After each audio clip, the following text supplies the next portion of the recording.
Ketika saya belum berhijrah, ketika saya belum Berontak, tolabul ilmu, berontak hati. saya berontak, saya depresi, saya down segala macam. Dan bener-bener ya psikologi saya hancur, mentally saya hancur, udah gitu juga segala dalam keterbatasan. Jadi ya awal-awal memang sakit, cuman lama-kelamaan ketika saya mendekatkan diri kepada Allah SWT, terlebih setelah mamah Bunda tercinta wafat, saya menjadi tahu apa yang harus saya lakukan di dunia. Bismillahirrahmanirrahim. وما خلقت الجن والإنس إلا ليعبدون. Oke, sahabat hijrah, hijrah itu indah. Ayo berhijrah. Masih bersama kami dengan Mbak Roro Fitriah, ya. Oke Mbak, dari pertemuan yang lalu kita sudah bahas bahwa kondisi Mbak di dalam sebetulnya bukan penjara ya, justru itu menjadi pintu hijrah ya. Betul. Jadi di dalam tempat belajar lah, mungkin lebih tepatnya adalah madrasah. Betul. Madrasah di mana di sana Mbak merasa tercuci ya, tercuci dibersihkan. Oke. Apa sih sebetulnya motivasi Mbak untuk berhijrah ini? Apakah memang pelajaran cukup di dalam itu atau kemudian ada pelajaran lain yang sehingga Mbak termotivasi untuk ini adalah titik balik saya harus mulai berhijrah gitu. Apa Mbak? Titik balik saya hijrah itu ada kurang lebih yang terbesar adalah 3 item.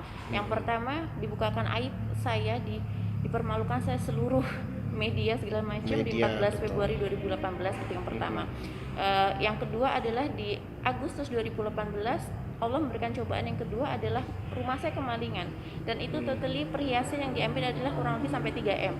Itu LP-nya ada di Polsek Jagakarsa. Nah, itu artinya Mbak di masa di dalam tahanan rumahnya kemalingan. Iya. Oh Masya Allah. Oke. Nah yang ketiga yang paling terbesar adalah ujian dari Allah SWT. Mama ibunda tercinta yang amat sangat saya cintai dipanggil ketika saya masih di dalam tanggal 15 Oktober 2018. Dan ibu adalah satu-satunya harta Mbak yang termahal ya. Iya, Karena saya dengar Mbak juga sudah ditinggalkan Bapak sejak dari remaja ya, SMP ya. Iya. Masya Allah. Jadi ketika itu ibu meninggal langsung gimana perasaan Mbak, langsung gimana? Saya pada saat itu pagi-pagi saya terbiasa setelah buka keong, istilahnya buka gembok di masing-masing kamar itu namanya istilahnya buka keong, jam 7:30 pagi. Jadi saya telepon nomornya mama, kok nggak diangkat-angkat. Terus akhirnya ada asisten rumah tangga saya nangis terus ngasih ke bibi saya, ke adiknya mama. Adik mama bilang, nak sabar ya. Ada apa tante? Mama udah nggak ada gitu. Saya shock, kayak jantung saya kayak berhenti, saya kayak ditampar di siang hari. Terus abis itu saya langsung menangis. Terus saya bilang, ya Allah ini nggak bener kan, saya coba nguatin diri. Jadi saya. Mbak berontak, sebetulnya hari itu berontak lagi, Iya. tidak menerima bahwa mama meninggal itu kayaknya nggak terima gitu Nggak ya. terima, karena di jam 5 sebelum tutup keong, sebelum tutup gembok, itu saya masih telepon beliau. Kemarin beliau ya, masih jam 5 sore iya. kemarin masih telepon beliau. Iya. Jadi saya nggak nyangka, sangat shock. Terus udah gitu ya udah saya langsung telepon pengacara saya untuk melakukan administrasi, Klarifikasi, melihat untuk saya bisa dikeluarkan. maksudnya untuk menengok ibu. Karena kan saya pada saat itu masih tahanan jaksa, jadi masih ACC dari jaksa, hakim, baru tanda tangan karutan gitu. Jadi prosedurnya sangat panjang. Dan akhirnya saya diperbolehkan di hari kedua di mana mama sudah dimakamkan dari saat meninggal beliau itu di Rumah Sakit Fatmawati Jakarta, dibawa ke ambulan ke Jogja, dimakamkan di Jogja. Dan jikalau saya pesawatnya nggak delay itu saya masih bisa melihat jasad beliau, tapi ketika karena udah delay, jadi saya nggak jadi sempat menunggu satu malam gitu ya. Iya.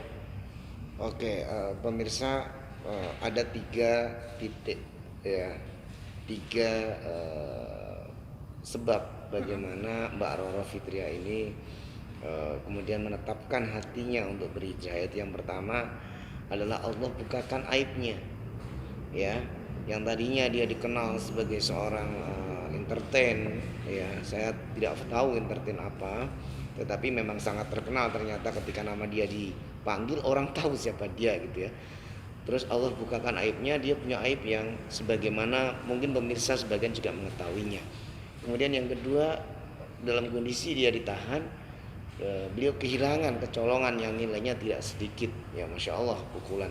Namun pukulan yang terakhir, atau kalau kita sebut itu sebagai hook terkuat, sehingga dia jatuh betul-betul. Dan ini justru menjadi titik balik yang sangat indah, adalah dipanggilnya ibunda tercinta, yaitu pendamping hidup beliau satu-satunya, ke hadirat Allah Subhanahu wa Ta'ala. Masya Allah, sebuah jalan yang luar biasa sebetulnya, menjadi sebab-sebab, banyaknya sebab orang taubat menuju Allah Subhanahu wa Ta'ala. Oke pemirsa, kita jeda dulu dan saksikan bagaimana setelah ini motivasi-motivasi beliau lainnya untuk menuju langkah ke depan yang lebih baik. Barakallahu fiik. Assalamualaikum warahmatullahi wabarakatuh. Insyaallah ya, tadi dari ceritakan tentang titik balik ya, titik balik para menentukan ini saatnya hijrah atau merubah. Itu berarti masih dari mulai dalam penjara ya Pak ya. Betul. Jadi kemudian apa yang Mbak lakukan di dalam penjara setelah memulai titik balik tersebut? Ya alhamdulillah.